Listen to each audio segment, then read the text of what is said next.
সফলতার কোনো শর্টকাট হয় না, হয় অনেক কাঠখড় পুড়িয়ে জীবন যুদ্ধের প্রতিটি অধ্যায়ে নিজেকে প্রমাণ করে করে একটু একটু করে আপনি সফল হবেন, একটু একটু করে আগাবেন। ইটস এ জার্নি, এটা কোনো ডেস্টিনেশন নয়। এবং সফল হওয়ার পথ পরিক্রমায় কোনো লিফট নেই, সিঁড়ি বেয়ে উপরে উঠতে হয়। কি বেয়ে? কিন্তু আমরা সফল হতে চাই কিভাবে? ডাইরেক্ট 100 তলায় তো আমি সফল, উপরে সবার উপরে আমি, এইভাবে চাই সফলতাটা। সবার উপরে উঠে যাব, গোল্ড মেডেল গলায় পরাই দিবে, আমরা সাকসেসফুল না। সফলতার রাস্তায় কোনো লিফট থাকে না। কি দিয়ে উঠতে হয়? সিঁড়ি বেয়ে ঘাম জড়িয়ে উঠতে হয়। দেখেন, শুধু আলোর মুখ দেখার জন্য মায়ের পেটে আমাদের কত সময় লাগছে বলেন তো? জাস্ট একটু লাইট, হ্যাঁ, 9 মাস 10 মাস সময় লাগছে শুধু একটু আলো দেখবো আমরা।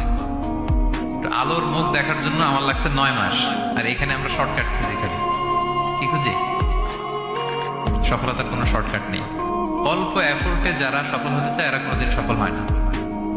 ইউসুফ আলাইহিস সালামের জীবনীটা একটু খেয়াল করেন, একটু একটু করে তিনি সামনের দিকে গিয়েছেন এবং সবশেষে ইজিপ্টের ফিনান্স মিনিস্টার হয়েছেন। এজন্য ধৈর্য ধারণ করতে হবে, নিজের সর্বোচ্চটুকু উজাড় করে দিয়ে আপনার রোলটা আপনি প্লে করবেন, এরপর আল্লাহ তাআলার উপর ভরসা রাখবেন। কিন্তু অনেক চেষ্টার পরেও যদি